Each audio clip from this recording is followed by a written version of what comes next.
From Sioux City was in the crowd outside Union Station and not far from where those shots were fired. After the parade was over and the confetti was in the air, Kirsten Simon and her friends were making their way back to the arena to be taken to their cars. When they were about 50 feet away, Simon said she heard what she thought were fireworks. That's when she says a swarm of people started running away from the area.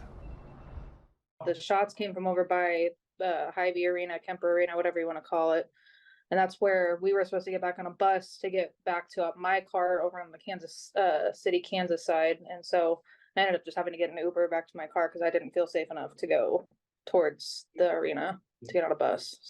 A friend of Simon's who is from the Kansas City area and was at the event says he went through a similar experience when those shots rang out today.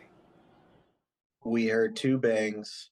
I personally saw two people fall down. I don't know if it was from gunshots or fainting or whatever it may be.